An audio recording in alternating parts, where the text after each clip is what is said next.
Ang kwentong ito ay hango sa totoong buhay.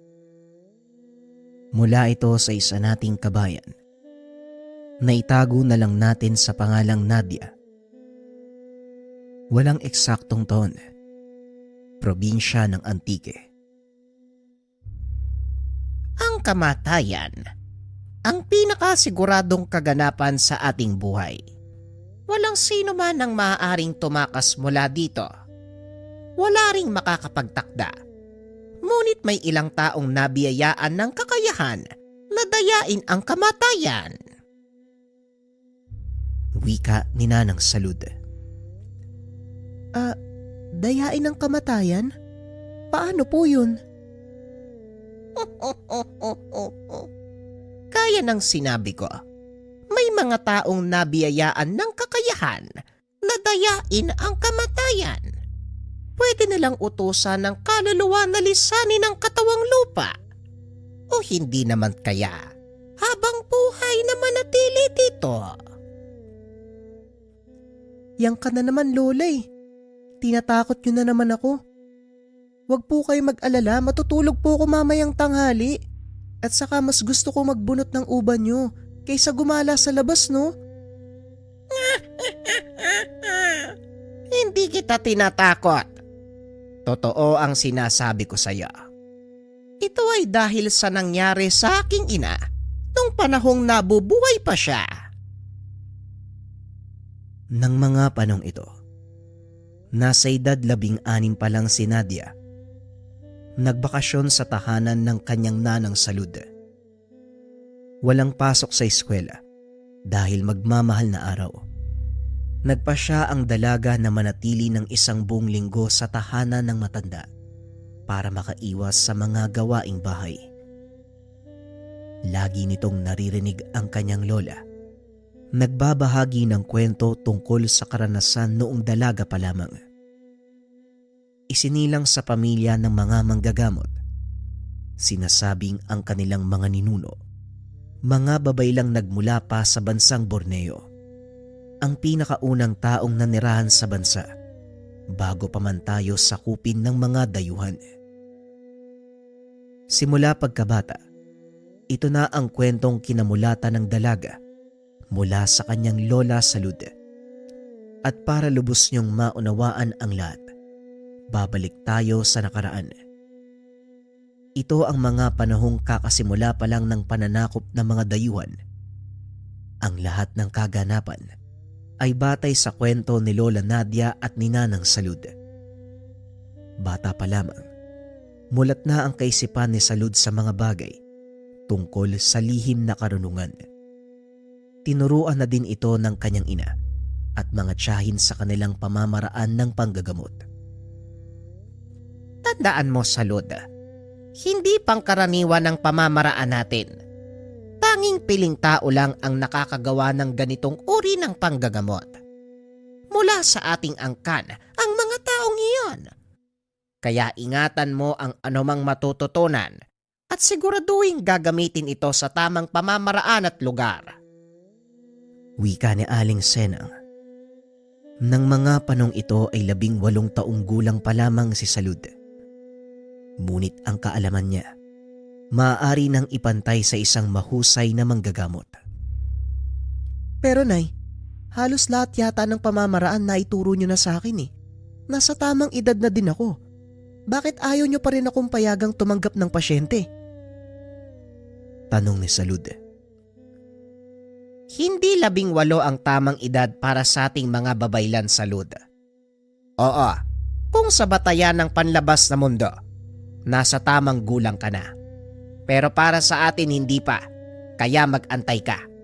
Dahil ang panahon mismo ang magsasabi kung handa ka na ba o hindi. Wika ni Aling Senang. Walang magawa ang dalaga kung hindi ang sumunod. Nakontento na lang ito sa pagtulong sa kanyang mga magulang, lalo na kung dumadayo sila sa ibang bayan para manggamot. Nag-ikot ang kanilang pamilya sa iba't ibang lugar para manggamot. Marami ang nag-aabang ng kanilang pagbisita. Dahil ng mga panahong nangyari ang kwento, Wala pa masyadong alam ang mga tao sa modernong medisina. Tanging mga albularyo, serohano, babaylan at mananambal ang inaasahan. Sa kasamaang palad, ang ilan sa mga ito ay pinili na lang na itigil ang gawain dahil na rin sa panguusig ng mga praileng Espanyol. Kasagsagan ng revolusyon kontra Espanya ng mga sandaling ito. Pilit isinasailalim ng pamahalaang Espanya ang bansa sa paniniwalang Katolisismo. Ngunit hindi nagpapigil ang angkan nila salud. Ipinagpatuloy nila ang adhikain sa kabila ng panganib na kinakaharap. Palaging nalalagay sa alanganin ang buhay ng mga babaylang naglalakbay. Gayunpaman, kahit mga babae ang karamihan sa mga kasapi, hindi naman sila basta-bastang napapasuko ng mga gwardya sibil. May kaalaman sa pakikipaglaban ang mga kaanak ni Salud. Maliban pa dito, may isang itinatagong lihim na kakayahan ang ina ng dalaga. Ito ang tinatawag na haplos ng kamatayan. Sa isang hawak o kalabit lang nito sa taong papatungkulan, kagad itong babawian ng buhay. Bagay na kinakatakutan ng mga nakakarap nilang sundalong Espanyol. Hindi rin nakakarating ang ganitong kaalaman sa pamunuan ng mga dayuhan dahil sinisigurado nila walang makakaligtas kung sakaling harangin sila ng mga ito. Nasaksihan ni Salud kung paanong gamitin ng ina ang kakayahan, maging ang dalaga ay nangilabot dahil hindi nito lubos akalain na may ganong kalakas na kapangyarihan ang kanilang angkan. Ito ay nang minsan silang magpahinga sa tabing ilog. Saktong napadaan ang mga dayuhang sundalo. Inusisa ng mga ito ang kanilang kagamitan. Napag-alaman na ang pangkat nila Salud, mga babaylang manlalakbay. Inaresto ng mga gwardya sibil ang ilan sa kanila. Ngunit bago madala sa kabisera para sa paglilitis, isa-isang nagsipagbagsakan ang mga sundalo. Nangisay ang mga ito at sumabog ang mga ulo. Para bang tinamaan ng bala mula sa mataas na kalibre ng baril. Ano pong nangyari, Nay? Bakit sila bumabagsak? Tanong ni Salud. Mamaya ka na magtanong. Tulungan mo muna akong kalaga ng mga kasama natin. Kailangan nating makalis sa lugar na ito bago pa dumating ang mga kasama nila. Wika ni Aling Senang. Dali-daling kinalaga ng dalaga ang kanilang mga kasama. Nagsipag-alisa na ang mga ito. Delikado palang lugar na ito, Nay. Maraming pagala-galang gwardya sibil. Wika ni Salud. Hindi lang gwardya sibil ang pagala-gala sa lugar na ito. Marami ring mga mambabarang at mangkukulam na laglipa na sa paligid. Kaya mas makakabuti kung umalis na tayo dito. Tugon ni Aling Senang. Naglakad ang kanilang pangkat papunta sa isang pamayanan na nasa gawing dulo ng bayan. Kagad silang sinalubong ng mga tao dahil kilala na ng mga ito. Bilang pinuno ng pangkat, nakipag-usap si Aling Senang sa namumuno sa baryong iyon. Pumayag naman ito na manatili sila sa lugar. Mabuti na lang mabait ang pinuno ng baryo. Maging ang mga tao, hinayaan nila tayong manatili, Nay. Wika ng dalaga habang naghahandang matulog. Tama ka. At yan ang dapat mong pasalamatan, Salud. Bilang pagtanaw sa kanilang kabaitan, magsasagawa tayo ng panggagamot bukas sa mga tahanan. Kaya matulog ka na. Baka sa pagkakataong ito, matupad na ang kailangan mong tumanggap ng pinakaunang pasyente. Wika ni Aling Senang. Isang tanong na lang po, Nay. Ano po ang ginawa niyo sa mga gwardya? Bakit po sila namatay? Biglang tinakpan ni Aling Senang ang bibig ni Salud. Huwag kang maingay. Mamaya may makarinig sa'yo eh. Isumbong tayo sa mga gwardya sibil. Hindi natin mapagkakatiwalaan ng mga tao sa baryong ito. Biglang nanahimik si Salud. Napagtanto na maaaring manganib ang buhay nila sa lugar na iyon. Pasensya na po, Nay. Hindi po ako nag-iisip. Wala tayong dapat pagkatiwalaan sa panahong ito. Ang nangyari kanina, hindi dapat pag-usapan sa labas ng ating pamayanan. Hayaan mong makabalik tayo sa nayon at doon ko ipapaliwanag ang lahat. Wika ni Aling Senang. Natulog ang mga ito. Kinabukasan nagsagawa ng panggagamot sa baryong iyon. Matapos ang kanilang gawain, nagpa siyang bumalik sa kanilang nayon ang pangkat. Hindi mawala sa isipan ni Salud ang nangyari, kaya kinulit nito ang ina. Nay, siguro naman pwede niyong ikwento sa akin kung anong nangyari sa mga gwardya. Tanong ni Salud. Ay nako, ubod ka ng kulit, Salud. O siya, maupo ka. Sasabihin ko sa iyo ang nangyari. Naupo ang dalaga at nakinig sa kwento ng matanda. Ayon kay Aling Senang, ang ginamit niyang kakayahan ay tinatawag na haplos ng kamatayan. Kalintulad ito ng isa pa nilang kalaman na kung tawagin ay awit sa hangin. Ang kaibahan nga lang, ang haplos ng kamatayan ay may kakayahang utusan ang kaluluwa ng taong patutungkulan. Kayang utusan na lisanin ang katawang lupa nito. Samantalang ang awit sa hangin, nagagawang makapaminsala o makagamot ng karamdaman sa pamamagitan ng pagbulong ng taong patutungkulan. Alam ko po ang tungkol sa awit sa hangin. Hindi ba yan ang gamit natin sa panggagamot? Pero ang haplos ng kamatayan, ngayon ko lang po yan narinig. Wika ni Salud. Yan ang kakayahan na ginamit ko sa mga gwardya sibil. Mapanganib ang kakayahang ito. At kung hilingin mong ituro ko sa iyo, pasensya na, Salud. Pero hindi ito ang tamang panahon para matutunan mo ang aral na yan. Wika ni Aling Senang. Hindi naman namilit si Salud na pag-aralan ang kalaman dahil nakita nito ang maaaring mangyari kung sakaling matutunan niya ito at gamitin. Ngunit lingid sa kaalaman ng dalaga, ito ay likas sa kanilang angkan, lalong-lalo na sa kanya.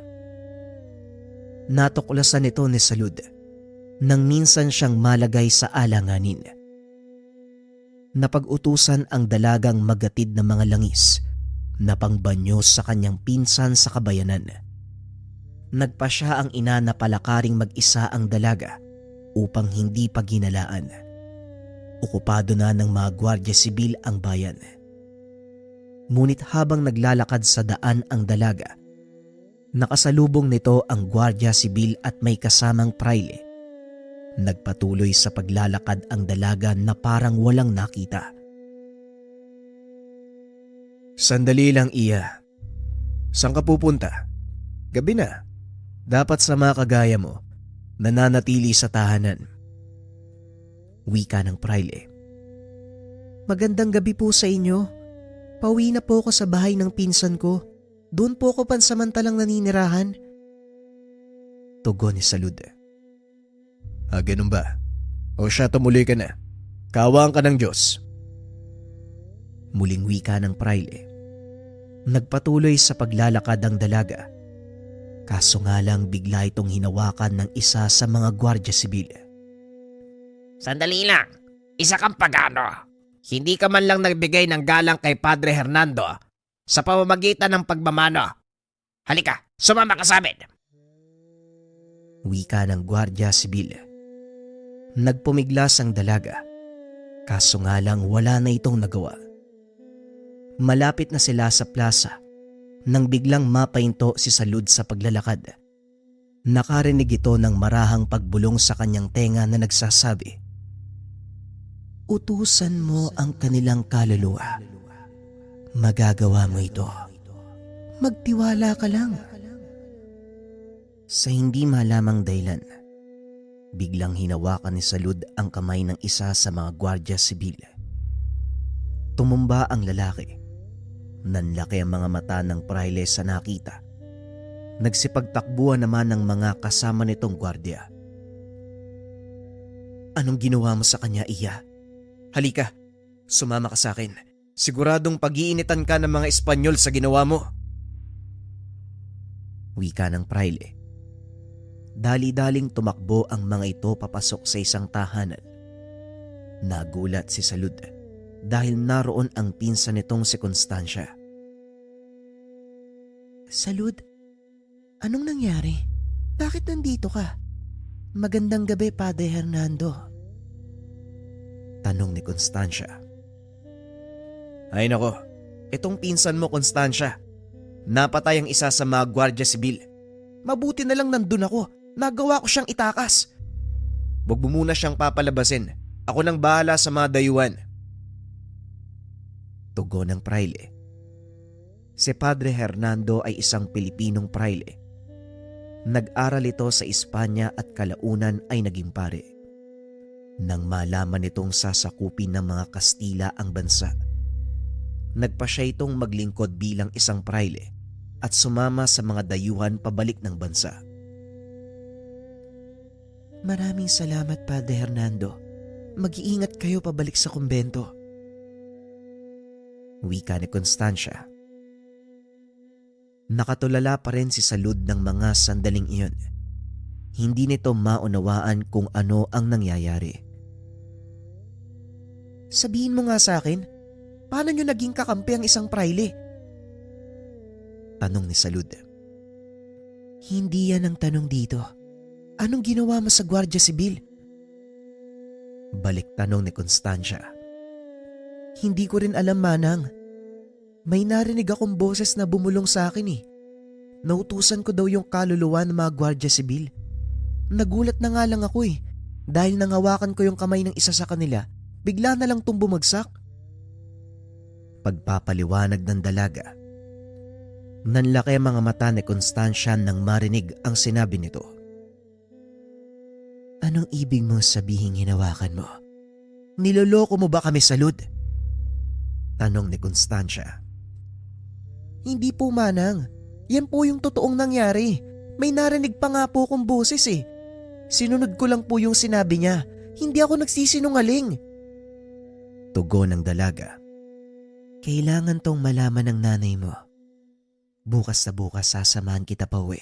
Kakausapin ko si Tia Senang. Wika ni Constancia. Buong gabing nanatiling gising si Salud. Pilit nitong iniisip ang mga nangyari. Halos hindi na nakatulog ang dalaga. Napapikit lang ito sandali at kagad ding nagising dahil naman sa tilaok na mga manok. Nagpaalam na ito sa pinsang babalik na sa kanilang nayon at gaya ng sinabi ni Constancia, sinamahan niya ito para kausapin si Aling Senang. Nagulat ang matanda sa mga narinig dahil hindi nito lubos maisip na magagawang makapatay ng kanyang anak. Paanong nangyari ang bagay na ito? Hindi ko tinuruan si Salud kung yan ang iniisip mo, Constancia. Pinagbawalan ko siyang gumamit ng kahit anong kakayahan, lalong-lalo na kapag nagpupunta sa bayan. Wika ni Aling Senang. Si Padre Hernando mismo nakakita ng pangyayari. At hindi lang yun, Tia. May mga Guardia Sibil pa siyang kasama ng mga sandaling yun. Kaya nangangamba ko, maaaring makarating sa Konstable General ang kaganapan. Tugon ni Constancia. Mahabaging lalahon. Malaking gulo nga ang ginawa ni Salud. Sige, Constancia, ako na ang kakausap sa aking anak. Wika ni Aling Senang. Dali-dali nitong pinuntahan si Salud sa kanyang silid. Kinausap niya ito ng masinsinan. Ngunit gaya ng sinabi ng dalaga sa pinsan, hindi rin ito nauunawaan kung ano talaga ang nangyayari. Hindi ko rin maintindihan, Nay. Bigla ko na lang narinig sa isip ko yung boses eh. Tapos hindi ko na namalayan yung mga susunod na kaganapan. Nakita ko nagtatakbuhan na yung mga gwardya eh. May isa sa kanila nakandusay na sa lupa Ang bilis po nung kaganapan eh. Pagpapaliwanag ng dalaga. Dito napagtanto ni Aling Senang na totoo ang sinasabi ni Constancia. Hindi rin ito makapaniwalang magagawang gamitin ng dalaga ang kakayahan na tinatago ng kanilang angkan. Minabuti ng matanda na wag ipaalam ang totoong dahilan upang manatiling inosente ang dalaga sa pag-aakalang mapipigil pa nila ang paglabas ng kakayahan nito. Ngunit hindi nagtagal, maging si Aling Senang ay wala nang nagawa. Ito ay nang minsang dumayo sila sa kabilang bayan, namili ng mga pangangailangan ang mag-ina. Bigla silang pinalibutan ng mga gwardya sibil. Nakatalukbong ng itim na belo ang mga ito. At dahil linggo ng araw na yun, karamihan sa mga mamimili ay galing sa simbahan. Nakikiangkop ang mga babaylan sa kilos ng mga Katoliko noong araw upang makaiwas sa mga mata ng gwardya sibil. Ngunit sadyang mapagbiro ang pagkakataon para kina Aling Senang ng araw na yun. Dahil hindi sinasadyang nilipad ng hangin ang belo ni Salud, napansin ito ng isa sa mga sundalong Espanyol. Alto, senyorita. Humarap ka sa amin sa ngalan ng hari ng Espanya. Wika ng gwardya sibil. Huminto ang dalawa. Dali-daling dinampot ni Salud ang nahulog na belo. Despensa, senyor. Ano pong may paglilingkod namin sa inyo? Tanong ni Aling Senang. Kilala ko ang babae niyan. Siya ang kasama ni Padre Hernando sa plaza ng nakaraang araw. Siya ang pumatay sa isa naming kasama. Tugon ng gwardya. Pasensya, senyor. Pero ngayon lang kami nakababa sa bayang ito. Kaya imposible ang sinasabi mo. Wika ni Aling Senang. Gagawin mo pa akong sinungaling. Sige, huliin sila.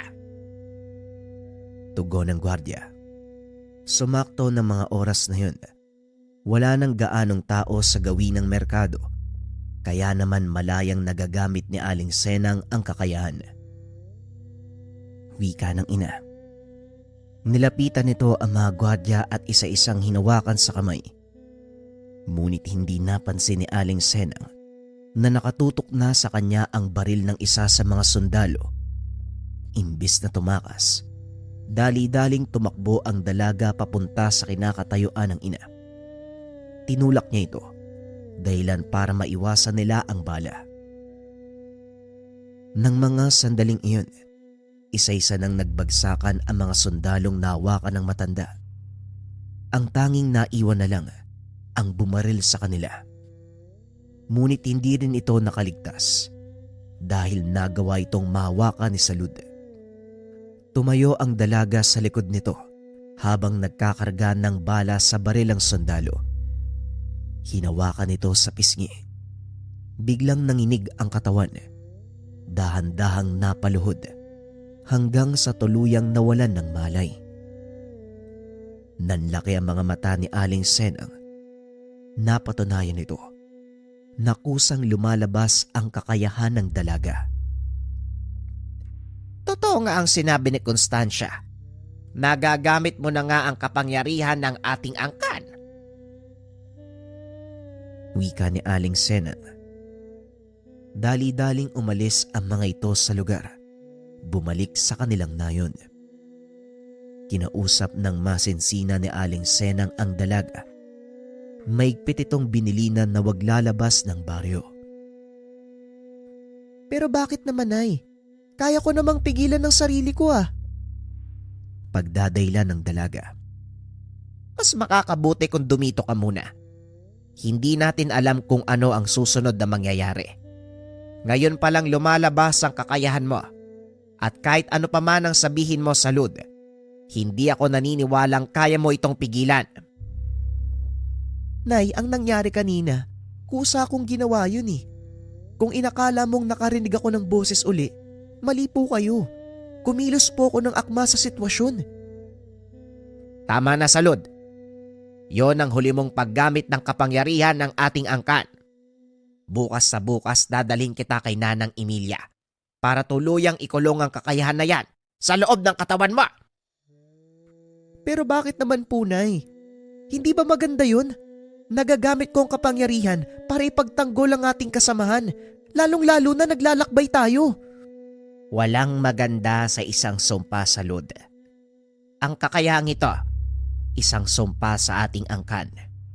Hindi mo ba nahahalata? Puro kababaian lang sa ating nayon ang may kakayahang manggamot. Wika ni Aling Senang. Biglang huminahon ng dalaga.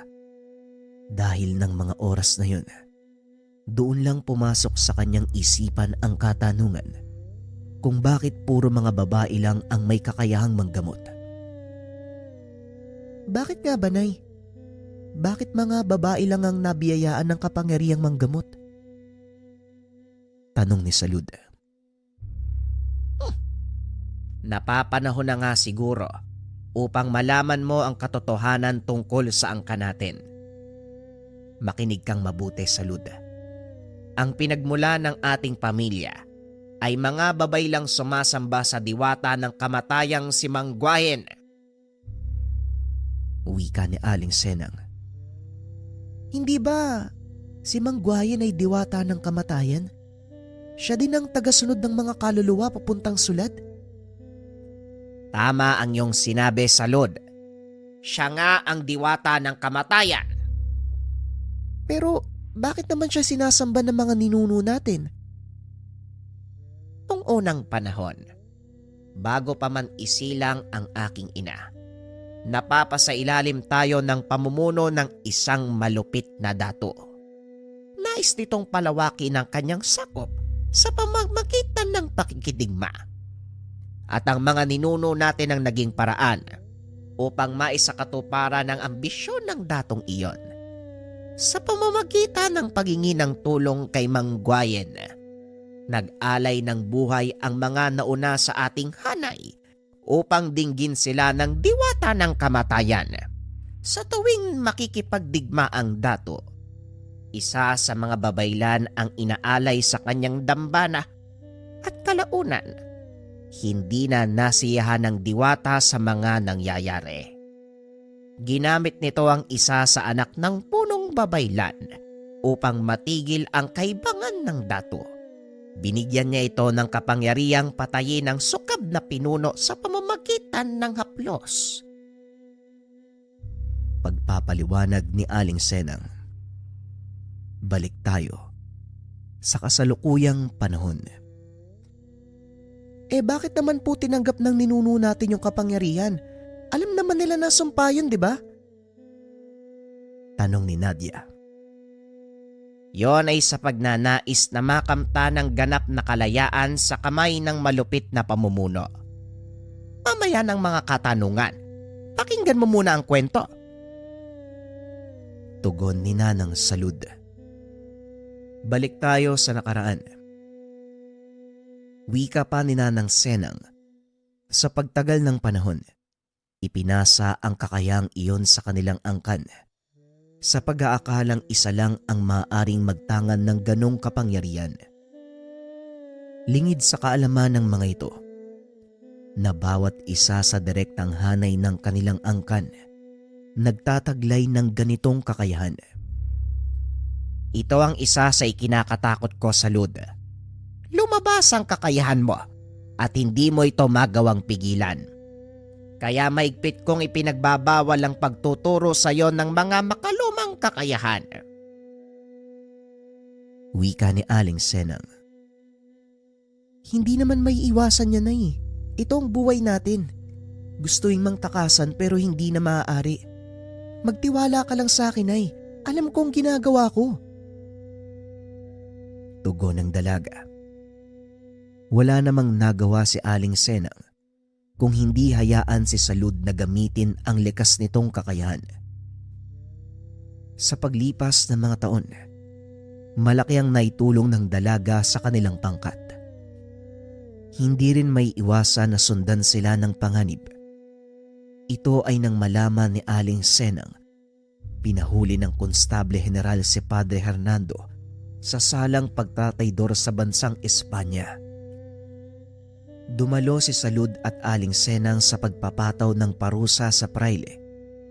Balak sana itong iligtas. Ngunit napakaraming tao ng mga oras na yun. Mahihirapan silang kumilos, lalo pat wala sa plano ang kanilang gagawin. Nabigo ang mga babaylan sa pagliligtas sa kakamping praile. Ngunit bago pa man ito mahuli, nag-iwan ito ng sulat sa pinsan ni Salud. Malungkot ang pangyayaring ito, Tia Senang. Ngunit hindi tayo dapat mawala ng pag-asa. Merong hinabilin sa akin si Padre Hernando bago siya hulihin ng mga konstable. Wika ni Constancia habang inaabot ang isang piraso ng papel. Binasa ito ni Aling Senang. Kailangan nating hanapin ang taong nagngangalang Jeronimo. Kasalukuyan silang nagbabalak ng himagsikan. Si Padre Hernando mismo ang nagtatag ng samaang iyon. Wika ng matanda. Paano po natin gagawin yan, Tia? Limitado na ang galaw natin. Tama ka, Constancia. Mapanganib na ang lumantad sa kabayanan dahil maaaring nagkalat na sa paligid ang mga konstable. Hindi na tayo maaaring lumabas ng nayon ng basta-basta. Ang kailangan nating gawin, lubusang mag-ingat para mahanap ang taong yon. Tara, umalis na tayo. Wika ni Aling Senang. Naging maingat ang mga babaylan sa kanilang mga kilos. Ngunit hindi rin maiwasan ng mga ito ang bumaba ng bayan para mamili ng kanilang mga pangangailangan. Salud, samahan mo ang mga pinsan mong bumaba ng bayan. Kailangan mamili ng pangkonsumo. Mag-iingat kayo. Ako na po ang bahala, Nay. Pangako, uuwi kami ng ligtas. Tugon ni Salud. Lumakad ang mga ito papunta sa bayan at gaya ng sinabi ni Aling Senang, nagkalat na sa paligid ang mga konstable. Sa takot na mahuli, hindi na tumuloy ang mga ito. Minabuti nilang bumalik na lang sa nayon at ipaalam sa ina ang nangyari. Kailangan na nating mahanap ang sinasabing tao ni Padre Hernando sa kanyang sulat. Sila lang ang makakatulong sa atin, lalong-lalo na sa ganitong panahon. Hindi tayo makakilos nang hindi napapansin ng mga kalaban. Ngunit paano natin mahanap ang Jeronimo na yon? Wala tayong alam sa pagkakakilanlan o taong nakakakilala sa kanya. Wika ni Constancia. May maliit na mapa sa likuran ng sulat, ngunit matatagpuan ang lugar na yon sa mismong kabisera. Mahihirapan tayong kumilos bilang pangkat, kaya mas makakabuti kung pipili tayo ng isa para isagawa ang paghahanap. Wika ni Aling Senang. Bakit hindi na lang po ako yung utusan nyo, Nay? Kaya ko naman pong pumuslit sa mga gwardya eh. At isa pa, hindi rin kagad ako mapapansin. Wika ni Salud. Ngunit hindi pumayag ang ina. Hindi maaari, Salud. Delikado para sa iyo magpakalat-kalat sa paligid ng bayan. Nakakalimutan mo na bang pinaghahanap ka ng mga gwardya sibil? Wika ni Aling Senang. Sa kasamaang palad, wala sa mga kasama nila ang may lakas ng loob na gawin ng plano, kaya wala ring nagawa ang matanda. Pangako, Nay, mag-iingat ako. Gagawin ko ng maayos ang plano natin. Hindi ako gagawa ng anumang ikakapahamak ko. Wala na rin akong pagpipilian, Salud. Kung talagang malakas ang loob mo na gawin ang bagay na ito para sa ating angkan, humayo ka! Wika ni Aling Senang. Nang gabing iyon, bumaba ng bayan si Salud. Marami itong naglakad sa mga eskenita. Nagpalipat-lipat sa gilid ng mga kabayan upang maiwasan ang mga naglilibot na sundalo. Hinanap ni Salud ang sinasabing lugar sa maliit na mapa. Natagpuan niya ito sa isang gibang simbahan. Marahang pumasok ang dalaga. Laking gulat nito nang bigla siyang hablutin ng isang lalaki. Anong ginagawa mo dito? Oras na ng gabi. Mamaya makita ka ng mga konstable. Siguradong mapapahamak ka. Tanong ng lalaki.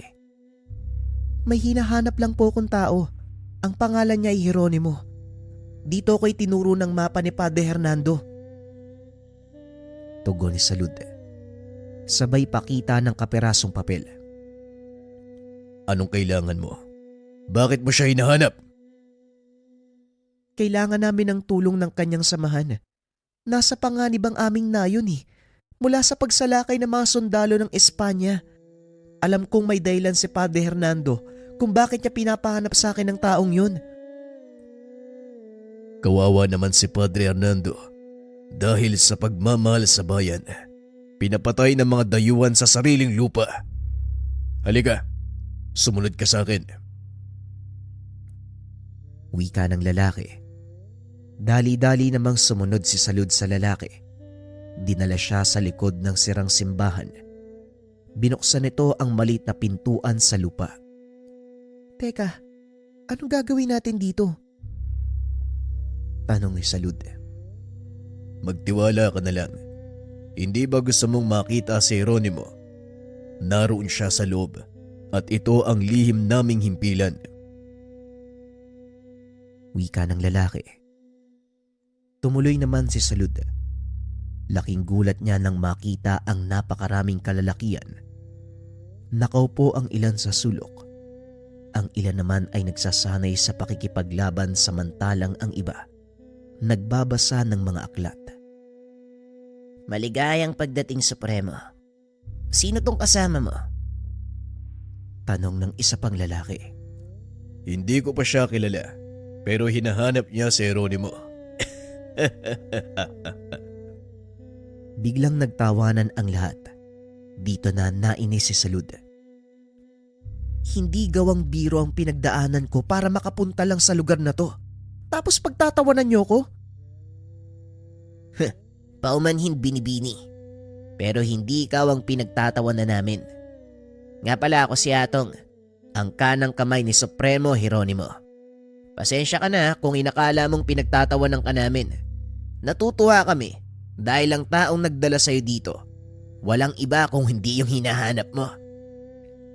Napalingon si Salud kay Jeronimo na noon ay nagtatanggal ng sombrero at yumuko. Ako po si Jeronimo, ang inyong lingkod. Ha? Bakit hindi mo sinabi kanina pa? Pasensya na, nag-iingat lang ako. Baka merong nakamasid sa atin at malaman nilang pinagtataguan naming lahat. Bakit hindi ka muna maupo, binibining...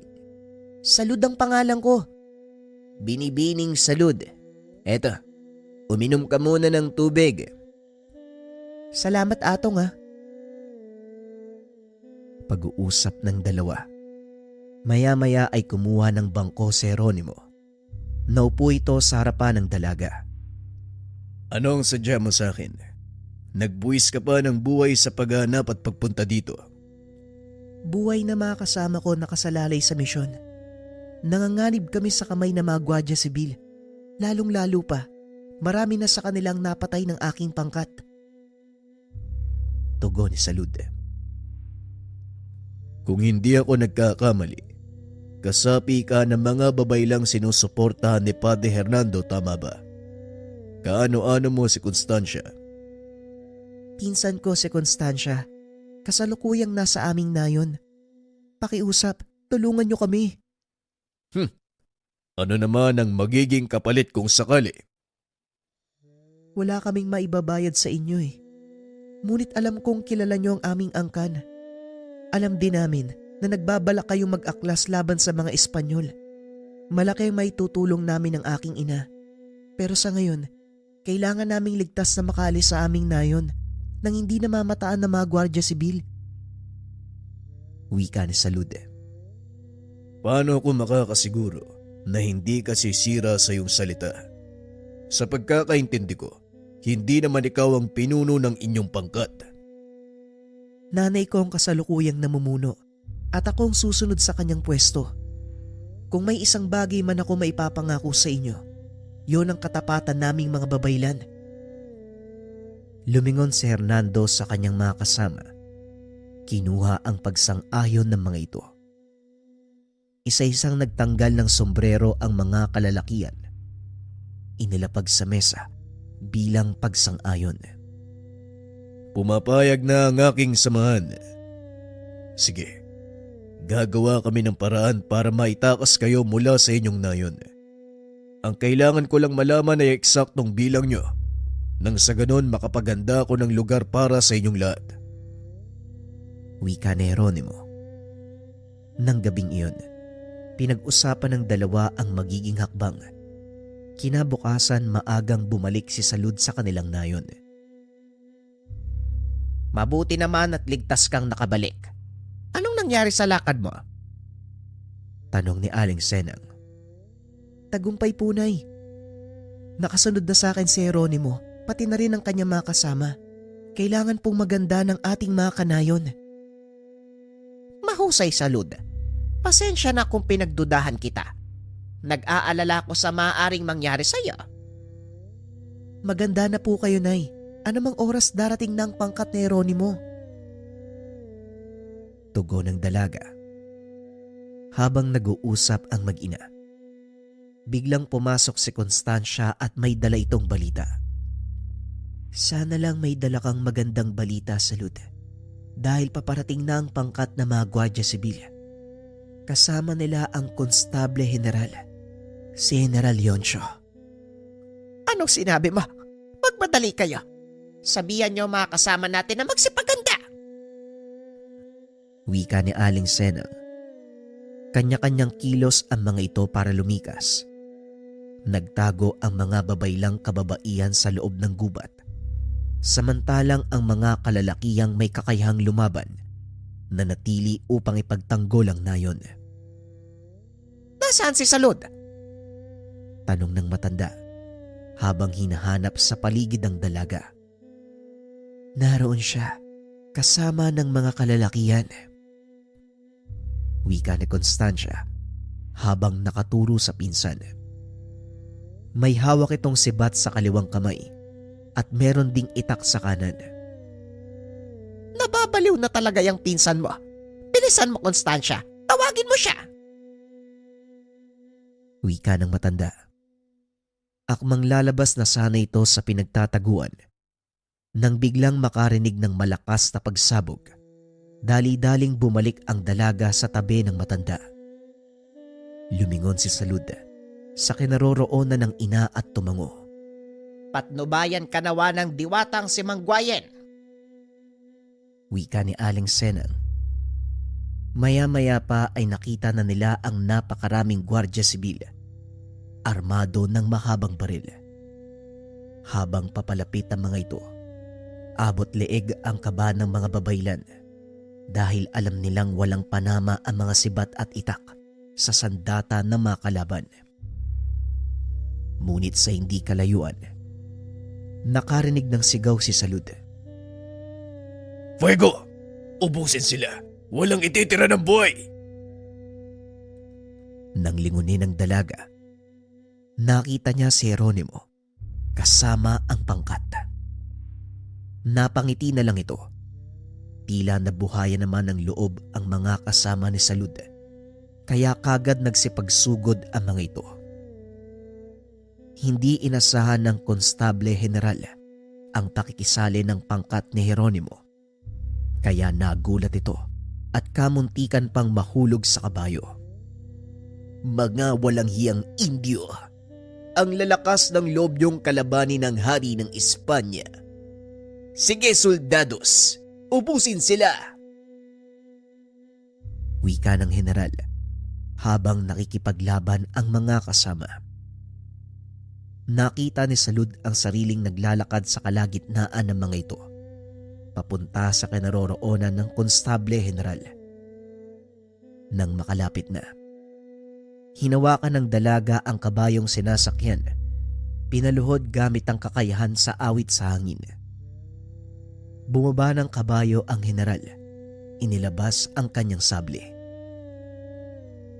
Huwag halto, Indio. Huwag kang lalapit sa akin! Anong problema, Senyor General? Bakit takot na takot ka? Hindi ba't kilala kang matapang at dakila? Lumayo ka sa akin, bruwa! Ramdam ni Salud ang takot sa General. Kaya ipinagpatuloy nito ang paglalakad hanggang sa mahawakan na ng dalaga ang ulo ng sable nito. Nagkamali ka ng tribong kinalaban, dayuhan. Hindi mo alam ang maaari kong gawin sa'yo. Magsisilbi kang babala sa mga kagaya mong mapaniil at mapanakop.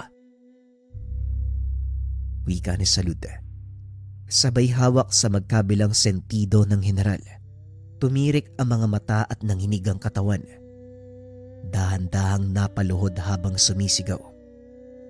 Hindi naman makalapit ang mga tauhan nito sa takot na baka sila ang pagbalingan ng sumpa mula sa dalaga. Maya-maya ay binitawan nito ni Salud. Tumayo ang General. Isa-isang hinawakan ang kanyang mga kawal. Laking gulat ni Jeronimo dahil kusang nagbagsakan ang mga ito. Umatras sa mga kasama ng Ginoo. Pinagmasdan kung paanong maubos ang mga kalaban sa isang hawak lang ni Salud. Por Diyos por Santo, mabagimbirin. Anong uri ng kademonyohan ang bumabalot sa iyo, Salud? Tanong ni Jeronimo sa sarili. Nagsigawan ang mga kasama nito. Nanalo sila sa laban. At yon ang naging simula ng himagsikan laban sa mga Espanyol sa Kabisayaan. Lumaganap sa ibang kapuluan ang nangyari. Nagkaroon ng lakas ng loob ang mga Pilipino na lumaban. Kinatakutan sa kanilang probinsya ang pangkat ni Jeronimo dahil na rin sa tulong nila Salud. Ngayong naitaboy na natin ang mga dayuhan sa gawing ito. Ano na ang susunod mong plano? Tanong ni Jeronimo. Itutuloy natin ang laban hanggat hindi sila nauubos. Mamatay man ako, alam kong may susunod sa mga yapak ko. Kung ganon, kailangang pangalagaan ka at ingatan. Dahil sa oras na mapatay ka sa laban, mawawala ang moral ng mga kababayan natin. Wika ni Jeronimo. Pinanindigan nito ng Ginoo hanggang sa hindi na malaya ng dalawa. Nahulog na sila sa isa't isa. Nagkaroon ng pamilya at piniling mamuhay ng payapa. Balik tayo sa kasalukuyang panahon. Naging masalimuot ang buhay namin ng Tatang Jeronimo mo. Pero hindi yon naging hadlang upang makapamuhay kami ng payapa. Nagpakalayo-layo kaming dalawa. Nanirahan sa isang tagong lugar sa Palawan. Matapos ang pananakop ng mga Kastila, nagbalik din kami dito. Wika ni Nanang Salud. Hindi po ba matapos ang Kastila, sumunod naman ang mga Amerikano at Hapon? Ano po ba ang nauna? Sa mga Amerikano, wala kaming naging problema. Ngunit sa mga Hapon, nagsilbi kami bilang mga sundalo. Ako at ang iyong tatang. Wika ni Nanang Salud. Pinaliwanag niya ang kaganapan ng panahon ng Hapon, lalo namang namangha si Nadia. Ang mga susunod na tagpo ay batay sa salaysay ni Nanang Salud ng panahon ng Hapon. Hindi na tayo maaari magtagal sa Kapitolyo dahil bobombay ng mga Hapon ang lugar na yon. Ang mabuti pa, lumikas na tayo sa kabundukan. Doon mas masisiguro ko ang kaligtasan nyo. Nakipag-ugnayan na ako sa ilang kasamahan at tayo lang ang inaantay nila. Wika ni Jeronimo. Kung yan ang sa tingin mong tama, yun ang gagawin natin. Ang mahalaga ang kaligtasan ng ating mga anak. Tugon ni Salud. Pagdating sa kabundukan, nakita nitong sugatan ang mga kalalakiang kasapi ng hukbong lumaban sa mga Hapon. Kailangan nila ng tulong. Hayaan mo kung makatulong sa paraang alam ko. Isa akong babaylan, kaya ko silang gamutin. Wika ni Salud. Hindi naman makatanggi si Jeronimo dahil tawag ito ng tungkulin ng may bahay. Nang mga sandaling iyon, unti-unti nang naubos ang kanilang hukbo. Wala na halos gustong sumapi. Kaya nangangamba silang tuluyan ng matalo ang kanilang pangkat. Mukhang wala ng pag-asang manalo pa. Hindi na bumalik ang mga Amerikano. Pagpapatiwakalang pakikipagsagupaan sa mga Hapon. Hindi rin tayo pwedeng tumakas. Wala rin tayong tatakbuhan. Sa malaot madali, matutunto nila ang lugar natin. Wika ni Jeronimo. Bakit ba ang bilis mo mawala ng pag-asa? Nakalimutan mo ba na isa akong babaylan? Pinagpala ni Mang Guayen ang aking kamay at paniguradong may magagawa ako. Wika ni Salud. Nagsagawa ito ng ritual sa gitna ng kagubatan.